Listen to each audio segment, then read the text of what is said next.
possessions. And that our treasures are really His treasures, entrusted to us in this time we have on earth. But the stuff we have seems easier to let go, the stuff we have, than the M word we have, money. Isn't it?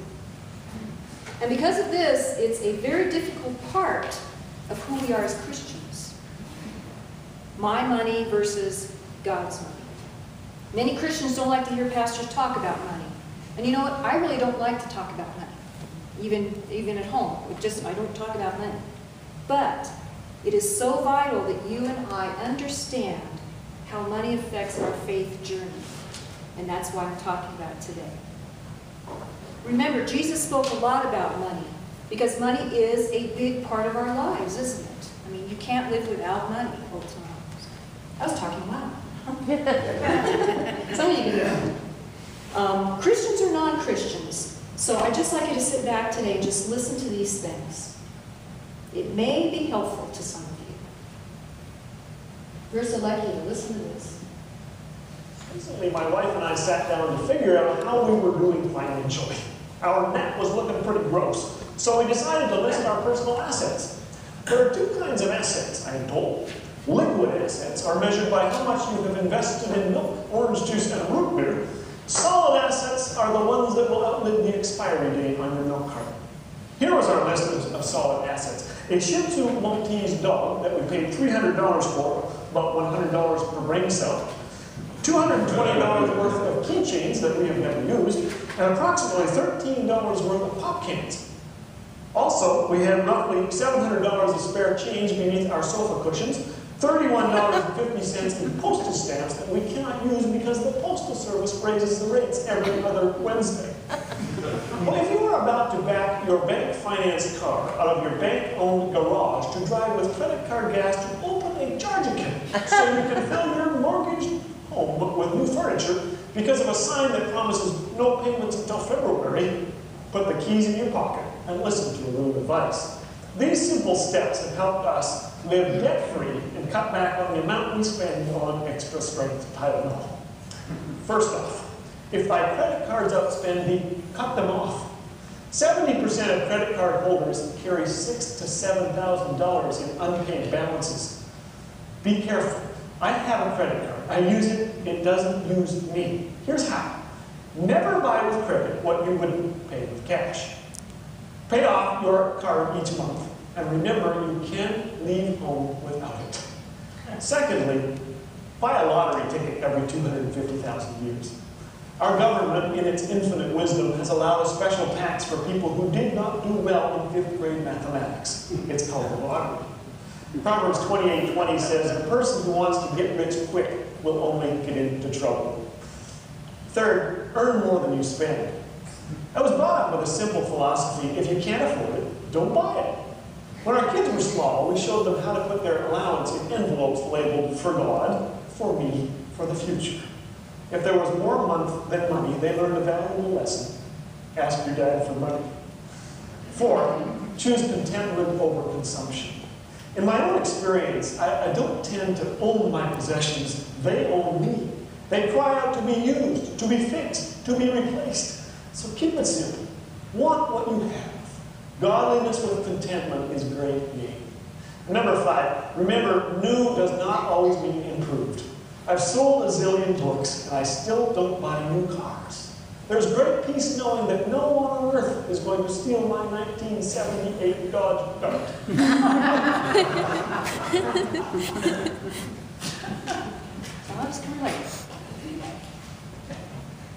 People can feel financial pressure even though they make money. How many of us are living on the edge with our finances? A good way to tell if you are is when something comes up unexpected, the fear begins to set in. And we've all been in that place. Maybe a doctor visit comes up. Maybe an unexpected bill shows up in the mail. Maybe a flat tire. We used to be scared to death of getting flat tires. Right now we still are. But, you know, I mean, sometimes you can't help how much you make, but those things happen. The fact is, when we live on the edge, we set ourselves up for a financial crisis waiting to happen.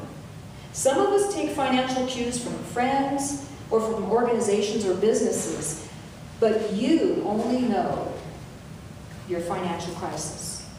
And only you know your limits and your boundaries. Only you can make the decision that you need to make to prevent the financial crisis. Did you know that God can be trusted in every realm of life, including your personal finances? And we've kind of talked a little bit about this. And like I said, for me to talk about this is very, some people say that's not a sermon, Pastor, but you know what?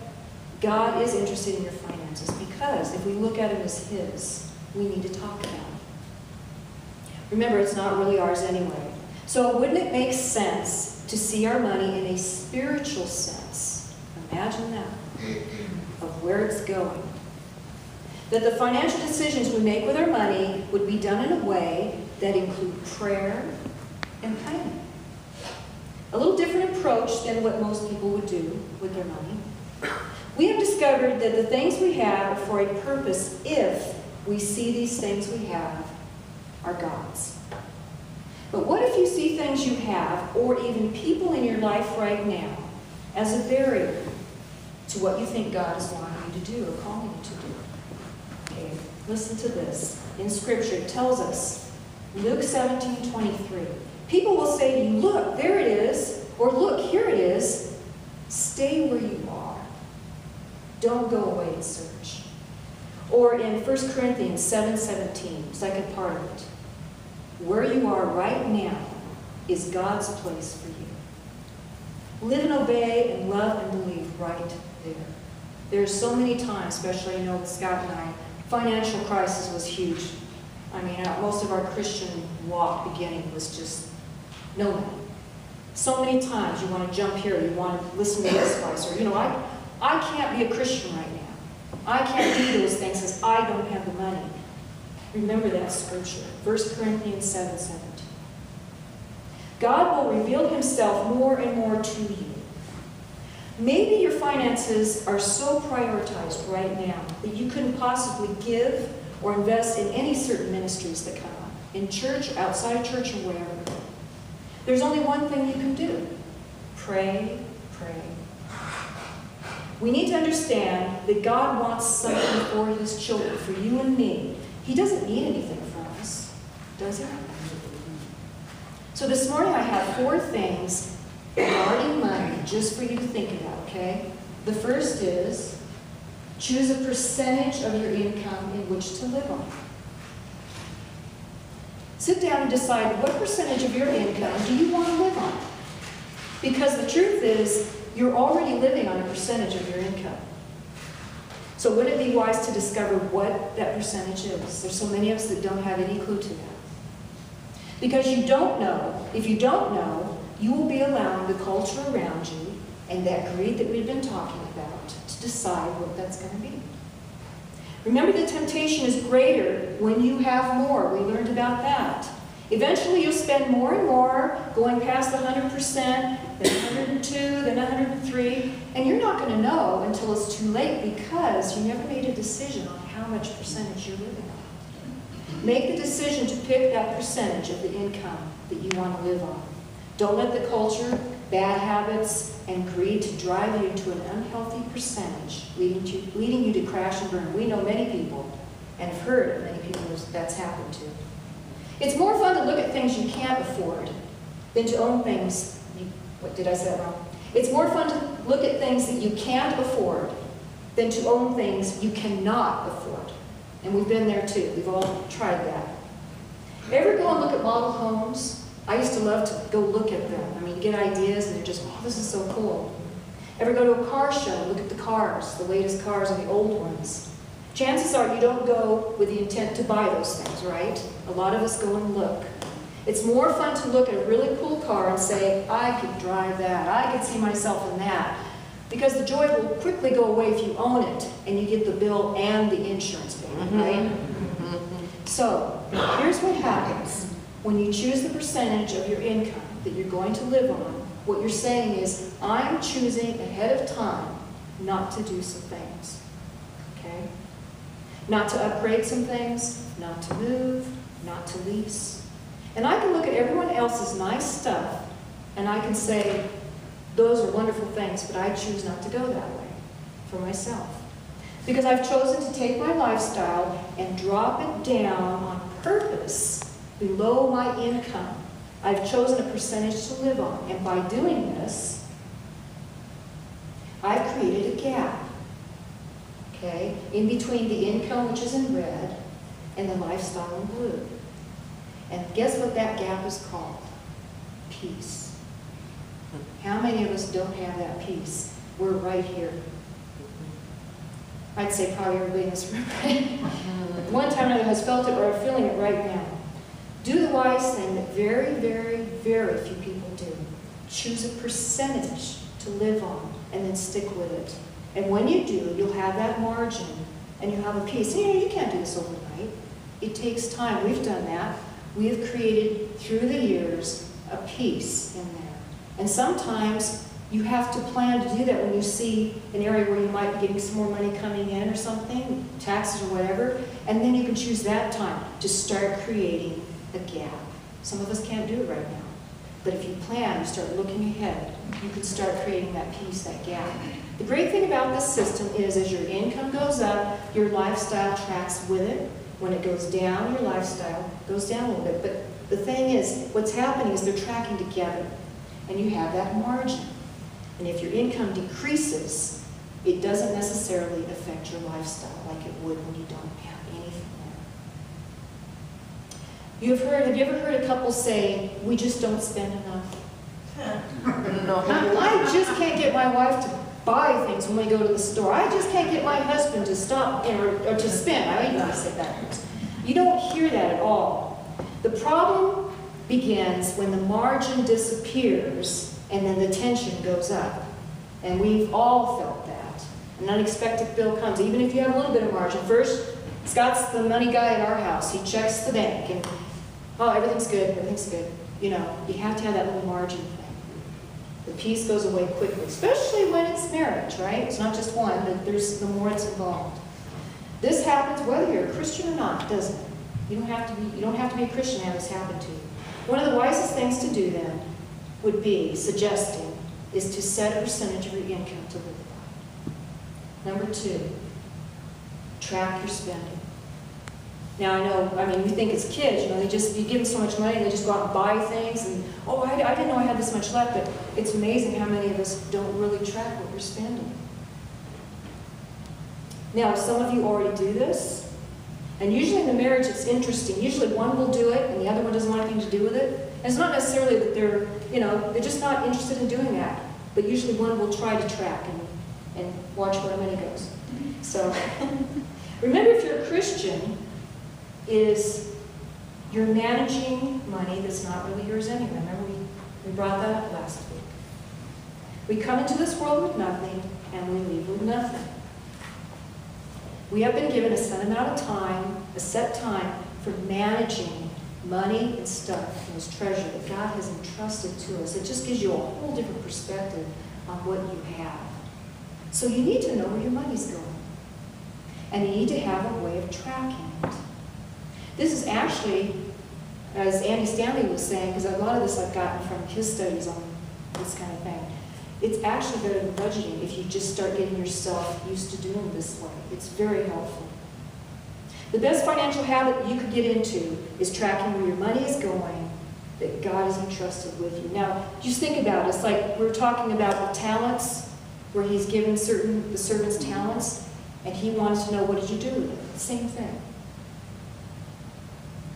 The more you have, the more important it is to keep track where it's going. And it's the same with our talents and gifts. Think about this.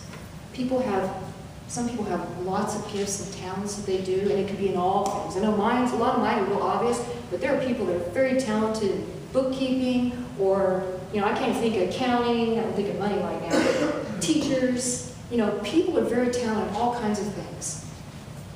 The more opportunities you have to use them, and how many times do we not use those opportunities? Okay? And the more tempted you are to waste them on meaningless adventures to elevate yourself. Think about a musician. Think about an artist. Those are the big things to become in the world. And you could waste all that on trying to be famous or do something, opposed to becoming something or helping people in God's kingdom, okay?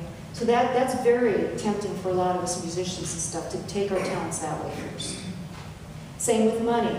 The more tempted you are to waste your money, and we went into that last week. As Christians, we need to realize that it's not ours to waste. Not just spend, but to waste. How much money and time and our talents and gifts have we wasted that didn't do anything to help anybody know that God loves them? I mean, all of us can think of that. I think of that a lot. Remember, you're a manager. Everyone here is a manager of what God has given us. Whether you have very little or very much, you need to know where your money is going and not think, they said my money was going here. I think it was spent over in this in the ministry or this, anywhere. We need to know where it's going and how it's spent. And number 3, get rid of dumb debt. This is a phrase from financial speaker Dave Ramsey. Some of you know that speaker. We're talking about credit card debt, school loan debt, car notes, things that you owe that aren't worth the money when you spent it. They're not worth that anymore. A lot of us have that. Debt you're paying on that you don't even remember what it looked like that you bought. Okay, Proverbs 22:7, remember this. The rich over the poor, and the borrower is a servant to the lender. The organizations you owe money to only know you by a number. They don't know your name, they don't care. You're just a number to them. They want something from you and not for you. Why would you continue to become a servant to a lender? I mean, some people have been that for all their life. They owe on something, it's just hanging over them. We've all made some bad and unwise decisions regarding our money, but you can decide to change it. No one can make you change that. You have to make the decision. And like we heard last week about turning the other way, going a different direction. This is another one of those. You just have to start going a different direction. When people decide that they're going to get out of debt and they come up with a plan, it's amazing how God partners with them in the efforts to be debt-free. I mean, we've heard people like that. It takes a lot of work. It takes direction, intentional direction to become out of debt. Because they're serious about obeying this principle. God honors that. It may take you a while, but you can become debt-free if you plan to do this and you stick with it. So seriously, think about where you're at with your debt and getting out of debt. Because if you get out of debt, you can be more generous, you'll have more peace, you'll have more savings and financial freedom to serve God's purposes. And we're all coming to realize that all these things we have are for God's purposes. And there are some of us that are so in debt, so strapped to that we can't use a lot of the things we have for God's purposes. It's almost like you're chained to it. So that's why God's interested in this part of your lives. That's why, if you need to talk to people about how you can get out of debt, but seek Christian counseling on that. Okay? They understand those principles. Number 4, arrange your personal finances so that you can give first, save second, and live on the rest. When you get paid, the first check you write is to give away. Wouldn't that be wonderful? Right off the top. The second check you write is to yourself to save. And you decide you're going to live on the rest. It can work out that way. But it does take time and effort. And that's part of this whole thing on giving. When things are asked in the church, we need help on this, or we're going to be doing a fundraiser, or we're doing our stewardship campaign this fall. It's not just to take your money. And we're going to talk a little bit about that next week. Where does that go? I mean, just giving to any organization and not knowing where it goes, we need to know, because God has entrusted us with the money we have. Okay? Unless there is some extreme circumstances, and there are people in this room that have extreme circumstances where they cannot just redo their finances. There is something hanging on them, or they're obligated to pay and do, that has got them so strapped. And you know, people that are going through that, that's why we're here. We help each other. There are some people that cannot pay tithe or give to this or do that, and they need help. And that's why we're brought together, is to help one another. But if you don't have an extreme situation, you can't do that. If you follow this, if you step into this, you cannot go broke following this advice. This is proven advice. This is one of those principles. When you decide to give first, I'm talking about giving to organizations that you trust and love. You know those organizations. To help the poor and to further God's kingdom. When you decide you're going to give first, what you're saying is, others first. That's the attitude that God honors. Because that's what God is like. He gave His Son for us. Others first. God's plan is to reconcile us to Him. That's His priority. He loves us. He wants us back. When you make a decision to give a percentage of your income away, you align yourself with God's values. And giving is an invitation for God to come into the realm of your personal finances. When you use your stuff, it's an invitation for God to come into your life of what you have. And I know people here, most everybody has felt this. When you give something to somebody, or you're helping a ministry, you get a return. I mean, you can't even imagine. You can't explain it always. You are blessed. That's in your money, your stuff, anything you have, your talents, your gifts. When you give first, it does two things. And this is so powerful. It breaks the power of greed in your life. And we talked about how we want to give all the time. We get in that mode, we want to give. But there's always something that's hard to give, isn't it? And it's like it breaks that. Secondly, it bridles. I like that term. It bridles your discontentment. And we talked about discontentment that one weekend. It holds on to that. It helps you with that. So you're breaking these two issues. And when you get into the habit of give first, save second, and live on the rest, you have properly ordered your financial world under God. Our culture tells us to spend first, and if there's anything left over, try to save it. Or, I wish I could have given more, but you know what, I just don't have the money. And we've all said that. I just don't have the money right now. Our Father in heaven says to us, put others first. Let's pray.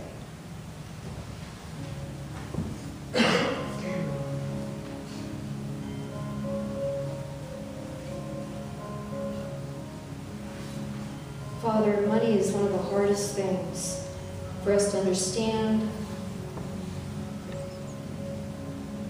It's one of the hardest things to give away.